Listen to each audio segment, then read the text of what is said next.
ማስረጃ يقول سبحانه وتعالى في سورة الطلاق واللائي يئسن من المحيض من نسائكم إن ارتبتم فعدتهن 3 أشهر واللائي لم يحضن እንዲሁም እነዛ ሐይድ ማየት ያልጀመሩ ሴቶች አለ ታቻለ አይደል ይሄን ሐይድ ማየት ያልጀመሩ ሰዎች የሚለውን ምን አሉ ቅዱሳኖች መተው ሐይድ አልጀመረች ከተባለ ህፃን ልጅን ማለት ነው አሉ ህፃን ልጅን ማለት ነው አግብ እያለ ነው ማለት ነው ቁርአን አሉ ላ ሐይድ ማየት ያልጀመረች ነው ያለው ሐይድ ማየት ያልጀመረች ነው ያለው አያቸው አይደል ይሄን ይዙና ሐይድ ማየት ያልጀመረችን ሴት አግቡ ይላል እስልምና ይላሉ ለአንደዛ ይላል ሐይድ ማየት ያልጀመረችን አግቡ አይልም አንደኛ ጋብቻ በእስላም ፈቃድ ነው አይን ያላገባም ካለች ሴት ልጅ ዝሙት እስካልሰራ ድረስ የተንሳይቀል ለምን አላገባሽም ብሎ አላህ አይቀጣትም አይ በዚህ ዓመት ያግቡ ብሎ አላህ Subhanahu Wa Ta'ala አስቀምጧል ወይ እድሜን ላላስቀመጠም ከፈለገች 50 ዓመት ማግባት ትችላለች አላህ Subhanahu Wa Ta'ala በዚህ ላይ በቁርአን ላይ ሴት ልጅ በዚህ ዓመት ታግባ ብሎ አላስቀመጠም ነብዩ ሰለላሁ ዐለይሂ ወሰለም ሐዲስ ላይ ሴት ልጅ በዚህ ዓመት ታግባ ብሎ እድሜ አላስቀመጠም ስለዚህ አንዲት ሴት ተክለ ሰውነቷ ደርሶ ከሆነ ለማግባት ፈቃደኛ ከሆነች ሐይድ ባታ የምትችልሽ ልታገባ ትችላለች በዛዘን እዚህ ጋር በዚህ እድሜዋ ታግባ እያለ አላህ Subhanahu Wa Ta'ala እያስቀመጠ አይደለም ማለት ነው ይሄ ነው እሺ አሁን ይሄን ስትሏቸው ጊዜ ህፃን ልጅ ማግባት ይቻላል ብለው ይሄን አንቀጽ ነው የሚያመጡላቸው እንዴት አድርጋቸው አፋቸው እንደምታዘጓቸው እንገራቸው ያላችሁ አያው ላይ አንቀጹ ላይ ህፃን ልጅ አግቡ የሚለውን ኃይለ ቃል አሳየኝ ብሏቸው ወፍ የለም ህፃን ልጅ ነው ከሆነ የሚላለ የለም እነዚያ ሐይድ ማየት ያልጀመሩ ነው ያለው ስለዚህ ህፃን ልጅ የሚለውን አምጣ የለም እሺ ነብያችን ሰለላሁ ዐለይሂ ወሰለም በሐዲስ ላይ ህፃን ልጅ አግቡ ብለዋል ወይ በሉት የለም ወፍ እንደውም ህፃን ልጅን አታግቡ ብለው ቃል በቃል ተናግረዋል ወይ አዎ ተናግረዋል ነብያችን ሰለላሁ ዐለይሂ ወሰለም ሐዲስ ላይ አቡበክር ሲዲቅ ረዲየላሁ ዐንሁ እንዲሁም ዑመር ኢብኑ አልኸጣብ ልጃቸውን ፋጢማ ለትዳር ጠየቋቸው خطب أبا بكر الصديق رضي الله عنه فاطمة فقال النبي صلى الله عليه وسلم لا إنها صغيرة وعمر كذلك فقال إنها صغيرة أبو بكر الصديق متو أنت الله ملك تنيا في لجوتهم يدارون يالاتشو عمر متو يدارون يالاتشو لا إرصاها هسان نتشالو سلازي هسان المقبات هيتشالن بلو النبي صلى الله عليه وسلم قال بقال تناقروا على معناتنا أياتشو هرلا هسان نتشنا لقابتشا يتشالن بلو النبي صلى الله عليه وسلم كالكالو أياتشو يهنا أشي انكتر على ከዛ በኋላ ወዴት ይሄዳሉ ከዛ በኋላ እያንዳንዱ ከቁርአን አባረራቸዋቸው ህፃን የሚል አምጣ የለም እሺ ከሐዲስ ህፃን የሚል አምጣ አሁንም ከዛ ተባረራቸዋለሁ የለም ከቁርአን ሐዲስ ላይ ህፃን ልጅ አግቡ የሚል እንዳውም ሐዲስ ላይ ምን ታደርጓቸዋላችሁ ህፃንን አታግቡ ብለዋል ብለው ይሄን ሐዲስ ተሰጣቸዋላችሁ ከዛ ወዴት ይሸሻሉ መጨረሻ ላይ ተፍሲር ኢብኑ ከሲር ላይ ይሏቸዋል ተፍሲር ኢብኑ ከሲር ላይ እና ህፃን ልጅ ይሄ ከመንገደኛ በተለይ መጨረሻ መሸሻቸው የት ነች የመጨረሻ ፊርማታቸው ተፍሲር ኢብኑ ከሲር ነው ኢብኑ ከሲር ሰጊራት ብለዋል ልጆች ብለዋል ስለዚህ ልጆችን አግቡ ይላል ይሏቸዋል ቀጥታ የምጠይቋቸው ምንድነው ለአቅመ ሔዋን ያልደረሰችን ልጅ ብለዋል ወይ ኢብኑ ከሲር ብሏቸው ልጅ ሲል ጊዜ አላህ Subhanahu Wa Ta'ala ያለውን ኢብኑ ከሲር እያብራራ ነው በቁርአን ተረዳችሁ አንጻራዊ አድርጎ እየተናገረ ነው ሐይድ የማይሐይድ ያቋረጠባት ሴት አለና ሐይድ ያልጀመሩ ሴቶች የዒዳ ጊዜያቸው 2-3 ወር ነው አለ ከዚያ ኢብኑ ከሲር ልጅዋ ብሎ ተናገረች እኛዋን ልጅ ብሎ ገለጻት ከየትኛው አንጻር ከምን አንጻር ከትልቋ ሴት አንጻር ስትታይ እኛዋ ሐይድ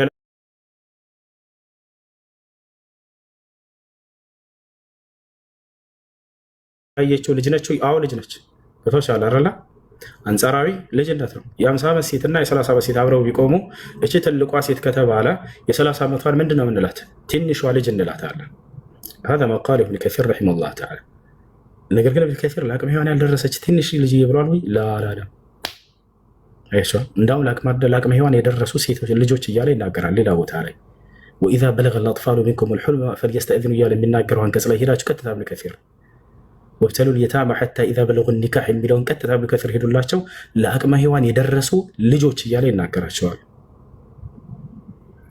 ይሄን ያስላል ማለት ነው ሌላ የዒዳ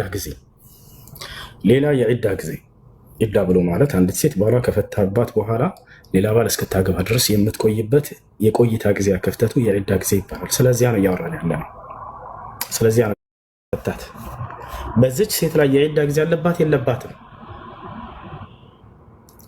ለምሳሌ ዘለቀ ሸጊቱን ኒካሰራትና አንድም ቀን ሳይገናኙ በቃ ይሄን ትዳር አልፈልግም አለ ከዛ በኋላ ፈታት በዚህ ሴት ላይ የዒዳ ጊዜ አለባት ያ ማለት ሌላ ባል እስክታገባ ድረስ የምትቆየው ቆይታ አለባት ላ የለባት አያችሁት አይደል የለባት ማስረጃ سورة الأحزاب لله سبحانه وتعالى من الآن يا أيها الذين آمنوا إذا نكحتم المؤمنات ثم طلقتموهن من قبل أن تمسوهن فما لكم عليهن من عدة تعتدونها فمتعوهن وسرعوهن سراحا جميلا إلى أن أنت يا أمناتشو السوچ هوي مؤمنات سيتوچن አግብታችኋቸው ወይንም ኒካስራችኋቸው አንዲትም ቀን ሳትገናኟቸው በትፈቷቸው በእነርሱ ላይ የምትቆጥሩባቸው የዒዳ ጊዜ የላችሁም ማለት አየህ። ስለዚህ ወዳው ማግባት ትችላለች። አንድም ቀን ሳይገናኙ በአየር ላይ ያለ ኒካህ ቢፈታሰየው ሰለቀ ሸጊቱ ኒካህ ሰረላትና ከዚያ በኋላ በቃ እኔ ይሄን ትዳር አልፈልገውም ብሎ ፈታት። በፈታባት በሚቀጥለው ቀን ማግባት ትችላለች። ይቅርታ የሚቀጥለው ቀን ረዘም አንድ ቀን ሁላ ይቅርታ ወዳው እዚህ እንደፈታት ከዚህ ከግርግዳው በስተጀርባ ዞር ብላ ከበደም ማግባት ትችላለች። እንዳውም እስከዛ እስክትር ድረስ ይረዝማል። ከአንድ ሰከንድ በኋላ ማግባት ትችላለች። ፈትቼሻለሁ ባለባት ጊዜ በኋላ የዒዳ ጊዜ የምትቆጥረው ስለሌለባት በእርሷ ላይ ይሄ ነው። እነዚህ ሁሉ የዒዳ ጊዜያቶች ናቸው። ዒዳ ብሎ ማለት አንድ ባል ሚስቱን ከፈታት በኋላ ወይንም ባሏ ከሞተባት በኋላ ሌላ ባል እስክታገባ ድረስ የምትቆየው የቆይታ ጊዜ የዒዳ ጊዜ ይባላል ማለት ነው። እነዚህ ናቸው። በዒዳ ጊዜ ባል ሚስቱን ሶስቱንም ኒካህ እስካልጨረሰ ድረስ አብሮ እየኖሩበት ያለ ኒካህ ከሆነ ሶስቱንም ኒካህ እስካልጨረሰ ድረስ ረጃቱ መልሻለሁ የማለት ሐቅ የባል ነው። እሺ ሶስቱ ሀይድ ካለቀ በኋላ ደግሞ የሚስት ሐቅ ነው። ባይ አልፈልግም አልመለስም ብላ ሌላ ባል ሄዳ ማግባት መብት አላት።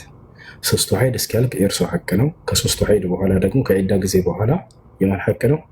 የእርሱ ሐቅ ነው። ከዚያ በኋላ እሺ በዒዳ ጊዜ የእርሱ ሐቅ ነው ከተባለ መመለስ ከፈለገች ሴት መመለስ ካልፈለገች ተገዳ ትመለሳለች ወይ? ላ አይ እኔ ከአንተ ጋር ልቀጥል የማያስችለኝ የሆነ ችግር አለ፣ ስለዚህ ረጃዕቱ መልሻለሁኝ ያልከውን አልቀበልም ደግማ ፍታኝ ብላ የመጠየቅ ሐቅ አላት። እምቢ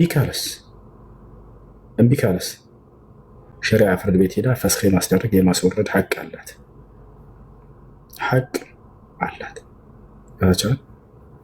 ይሄ ነው። እሺ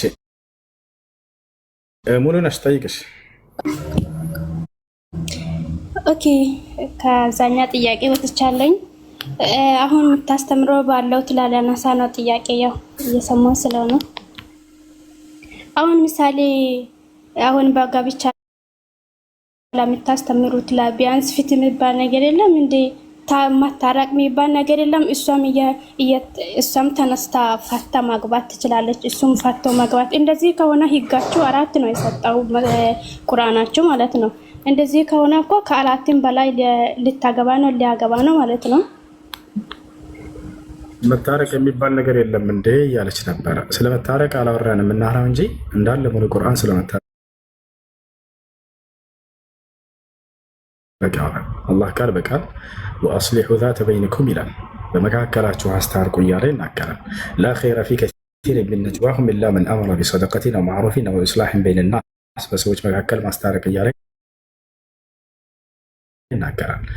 ነቢያችን ሰለላሁ ዐለይሂ ወሰለም እንደውም ሐዲስ ላይ አብገዱል ሐላል ኢለላህ አልጠላቅ አሉ። ወኢን ካነ ፊ ሃዛል ሐዲስ መቃል ሊበዕድ አህሊል ዒልም። ነቢያችን ሰለላሁ ዐለይሂ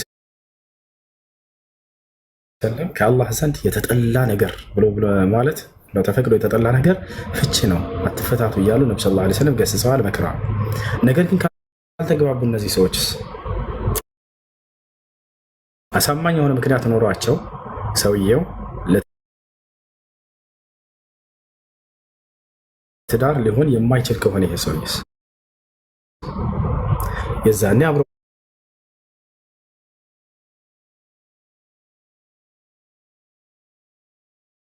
መኖር ካልቻሉ ተገደሽ ኑሪ አንላትም፣ ወይንም ተገደህ ኑር አንለውም። በፍቅር ሲኖሩ ነው አይደል እንዴ ትዳር።